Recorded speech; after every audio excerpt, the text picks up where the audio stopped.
Bonjour à tous et à toutes, bienvenue dans cette nouvelle vidéo. Oui, 11e jour du mois, 11e case de ce calendrier de la vente. C'est 24 Comics Presso avant Noël. Merci des retours. Vous êtes énormément à regarder, énormément à commenter. Et ça fait vraiment plaisir. Comme d'habitude, on va lire un de vos commentaires, répondre à la petite question qui est liée. Et après, je vous parlerai d'un bouquin, ou même de deux bouquins pour être précis. On triche un peu aujourd'hui. Le commentaire, c'est celui de Guillaume Favre. Pareil, que je vois beaucoup commenter, et merci beaucoup pour le soutien. Je vous vois, hein. Je vous vois quand vous commentez, quand vous êtes là souvent et tout. Je retiens les pseudos, mais ça fait vraiment plaisir. Salut Néo, déjà félicitations pour les 3000 abonnés. Merci beaucoup. Il nous dit qu'il a rajouté un titre, un œil au titre dont je parlais. Encore merci pour ton temps et ton travail, mais c'est un plaisir de vous retrouver tous les jours. Je voulais te demander aussi d'où te vient cette passion pour la lecture. Et là, c'est une bonne question parce que effectivement, on est 3000 et du coup, il y a plein de personnes qui débarquent un petit peu sur la chaîne qui savent pas vraiment depuis quand je lis, pourquoi le néophyte, etc. Mais j'ai dit que c'était peut-être la bonne occasion, en vrai, de parler un peu de ma vie. Voilà, c'est le moment un peu chiant. N'hésitez pas à peut-être skip si vous voulez arriver directement au Comics Presso. Pour te répondre, j'ai jamais vraiment eu de passion pour la lecture quand j'étais petit. J'avais quelques BD, mais pas beaucoup. J'ai lu une partie de Dragon Ball, mais c'est vraiment le truc que mes parents achetaient pour se débarrasser de moi pendant qu'ils faisaient les courses. C'était vraiment, ils me foutaient au rayon manga.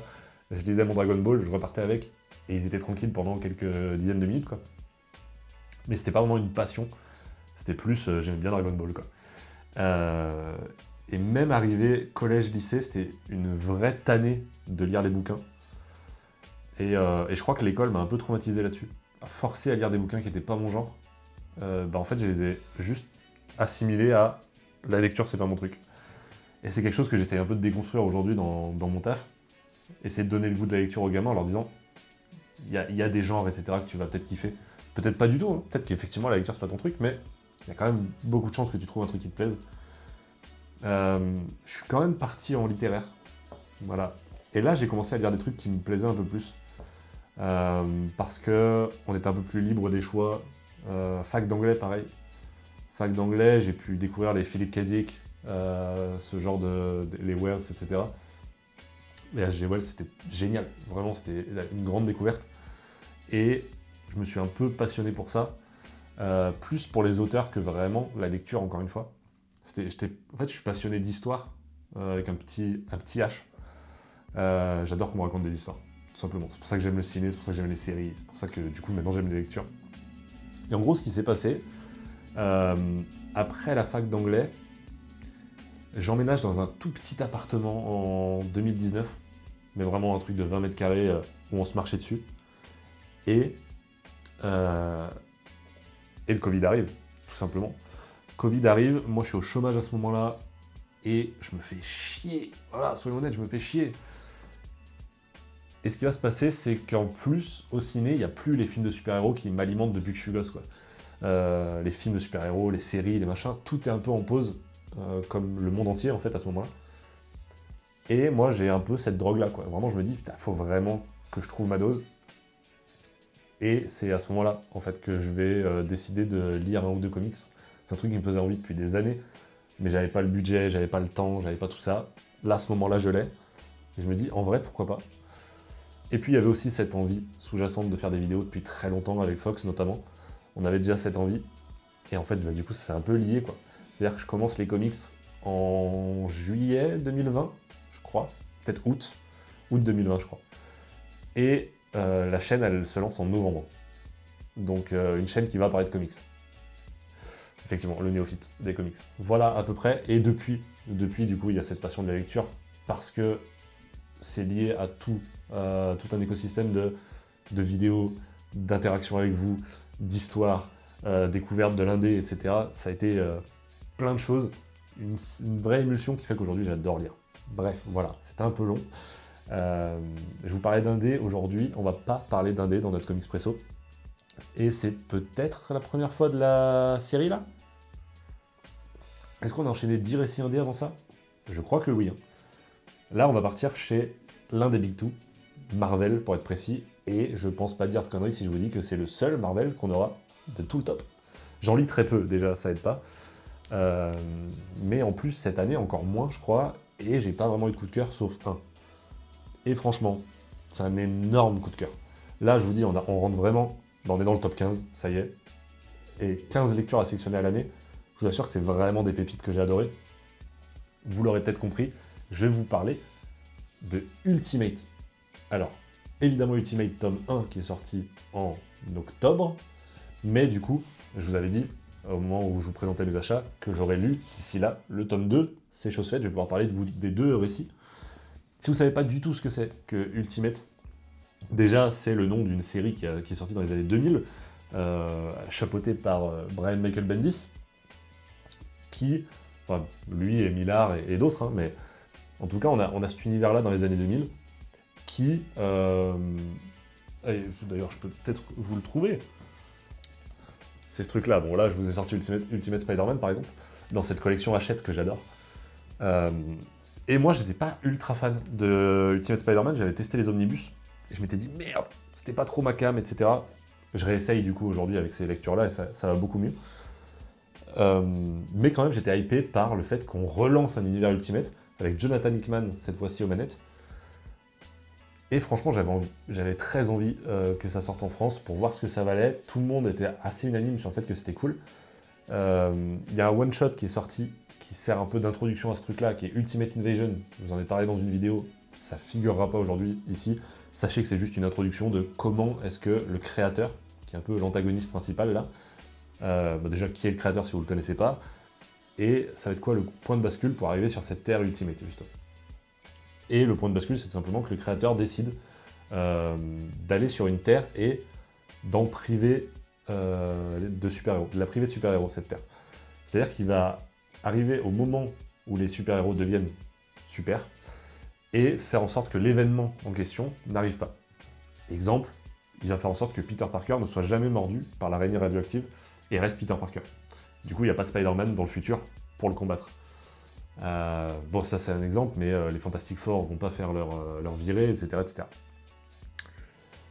Ça, c'était sans compter sur Tony Stark, qui, dans cet univers-là, n'est pas Iron Man, mais Iron Lad, et qui va, lui, se mettre en tête, vu qu'il est au courant, d'aller prévenir les super-héros, et de les forcer, ou en tout cas de les accompagner pour qu'ils deviennent des super-héros.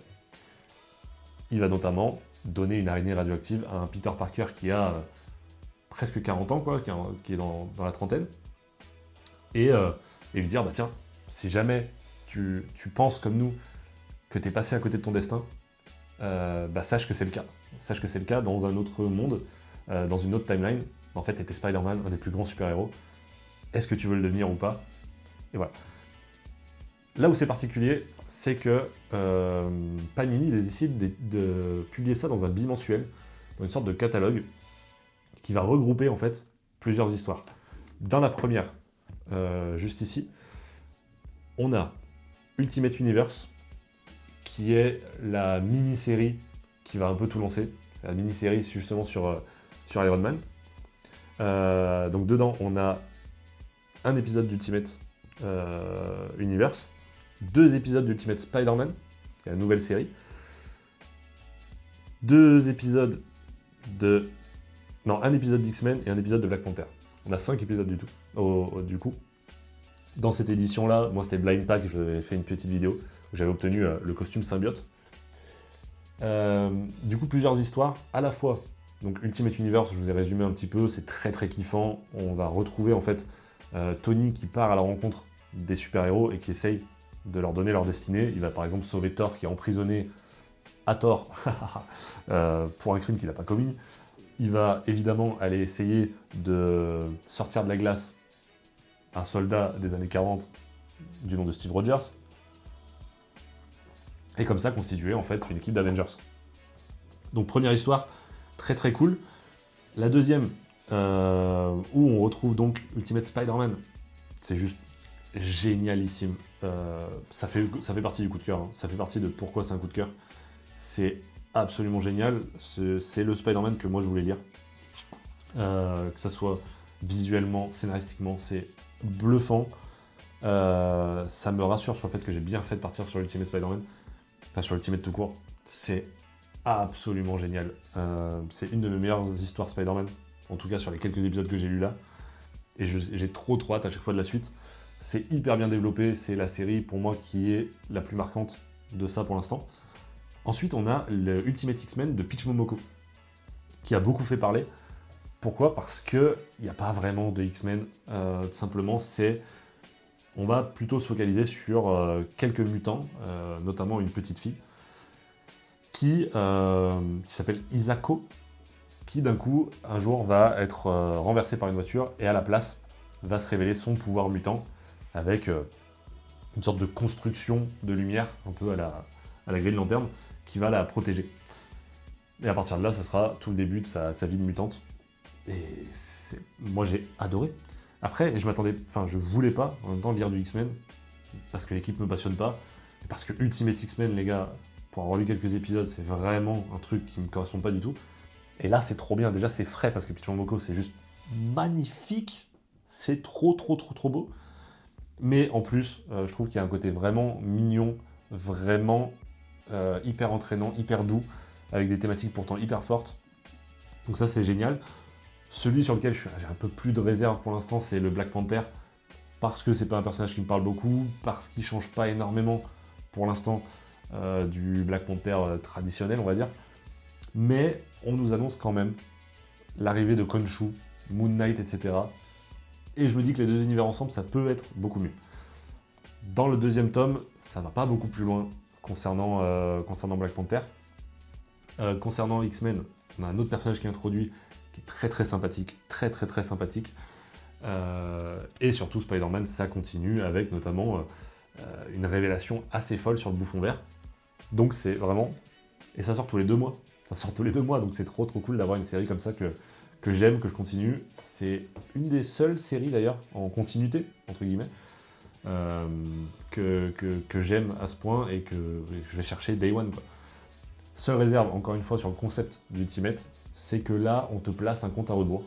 On te dit dans X temps, je vais pas vous spoiler, mais dans X temps, cette Terre va être reliée à la Terre 616. Est-ce que j'avais envie que ça arrive? Non. Est-ce que je vais profiter du voyage pendant 2 ans quand même? Oui. Je vous ai dit du coup 2 ans. je vous dis, on n'aurait pas la temporalité, 2 ans. Voilà, mais en tout cas, je peux que vous conseiller, si vous n'êtes pas un vrai gros lecteur de Marvel, c'est hyper facile à comprendre. Il faut se renseigner un petit peu sur qui est le créateur. À partir de là, après, ça roule tout seul. Et c'est que des découvertes. C'est juste génial. J'ai fini mon espresso. Je pense que cette vidéo est déjà bien assez longue. Nous, on se retrouve demain pour la 12e case de ce calendrier de l'Avent. D'ici là, portez-vous bien. Prenez soin de vos proches. Et ciao tout le monde.